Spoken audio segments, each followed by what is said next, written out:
Dad, can you tell me how to get rich? My dad put down the evening paper. Why do you want to get rich, son? Because today Jimmy's mom drove up in their new Cadillac and they were going to their beach house for the weekend. He took 3 of his friends, but Mike and I weren't invited. They told us we weren't invited because we were poor kids. They did? My dad asked incredulously.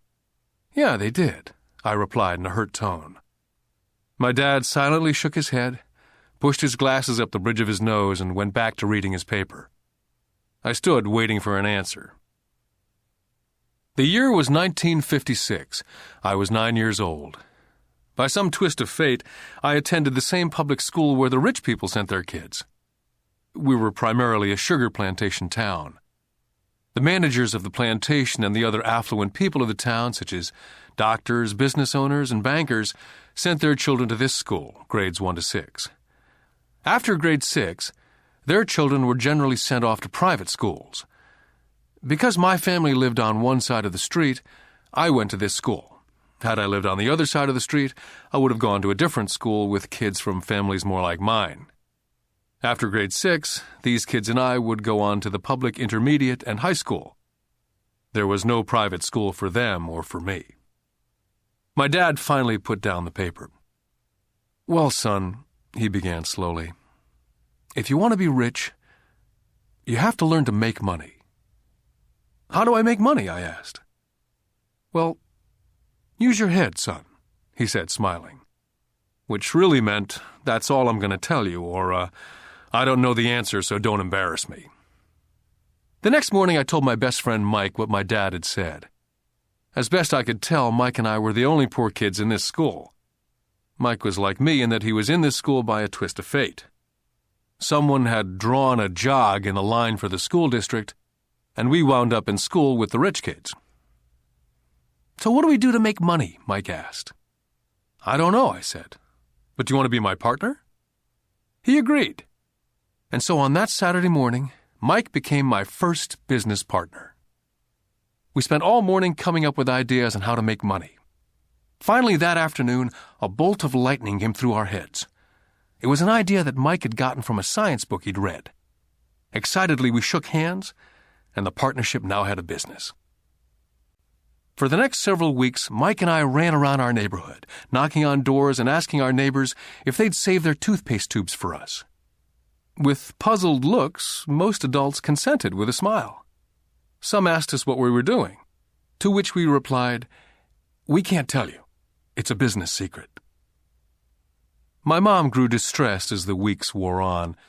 We had selected a site next to her washing machine as the place we would stockpile our raw materials. In a brown cardboard box that one time held ketchup bottles, our little pile of used toothpaste tubes began to grow.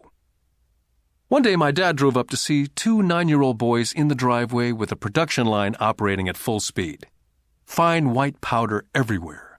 On a long table were small milk cartons from school, and our family's hibachi grill was glowing with red-hot coals at maximum heat. Dad walked up cautiously, having to park the car at the base of the driveway, since the production line blocked the carport. As he got closer, he saw a steel pot sitting on top of the coals, with the toothpaste tubes being melted down. In those days, toothpaste did not come in plastic tubes. The tubes were made of lead. So once the paint was burned off, the tubes were dropped in the small steel pot, melted until they became liquid, and with my mom's pot holders, we were pouring the lead through a small hole in the top of the milk cartons.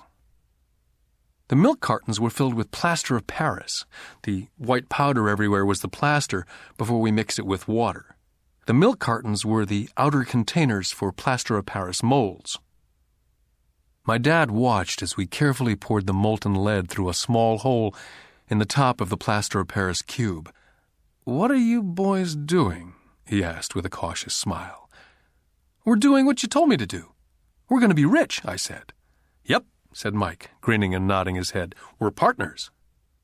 "And what is in those plaster molds?" Dad asked. "Watch," I said. "This should be a good batch."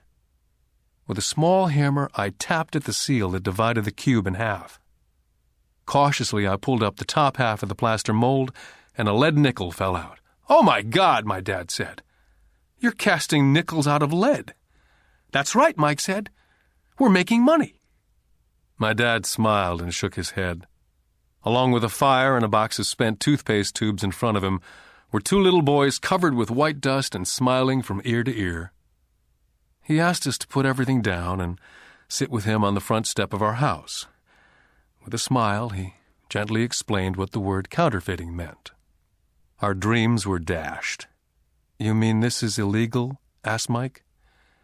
"Yes, it is illegal," my dad said gently. "But you boys have shown great creativity and original thought. Keep going. I'm really proud of you." Disappointed, Mike and I sat in silence for about 20 minutes before we began cleaning up our mess. The business was over on opening day. Sweeping the powder up, I looked at Mike and said, "I guess Jimmy and his friends are right. We are poor." My father was just leaving as I said that. "Boys," he said, "you're only poor if you give up. The most important thing is that you did something. Most people only talk and dream of getting rich. You've done something. I'm very proud of the two of you. I will say it again. Keep going. Don't quit." Mike and I stood there in silence. They were nice words, but we still did not know what to do. "So how come you're not rich, Dad?" I asked. "Because I chose to be a schoolteacher. School teachers really don't think about being rich. We just like to teach. I wish I could help you, but I really don't know how to make money." Mike and I turned and continued our cleanup. "I know," said my dad. "If you boys want to learn how to be rich, don't ask me. Talk to your dad, Mike." "My dad?" asked Mike with a scrunched-up face. "Yeah, your dad," repeated my dad with a smile. "Your dad and I have the same banker, and he raves about your father. He's told me several times that your father is brilliant when it comes to making money. He seems to be building an empire, and I suspect in a few years he will be a very rich man." With that, Mike and I got excited again. With new vigor, we began cleaning up the mess caused by our now-defunct first business. As we were cleaning, we made plans on how and when to talk to Mike's dad. The problem was that Mike's dad worked long hours and often did not come home until late. His father owned warehouses, a construction company, a chain of stores, and 3 restaurants. It was the restaurants that kept him out late. Mike caught the bus home after we had finished cleaning up. He was going to talk to his dad when he got home that night and ask him if he would teach us how to become rich. Mike promised to call as soon as he talked to his dad, even if it was late. The phone rang at 8:30 p.m. Mike's dad had agreed to meet with Mike and me. At 7:30 Saturday morning, I caught the bus to the poor side of town.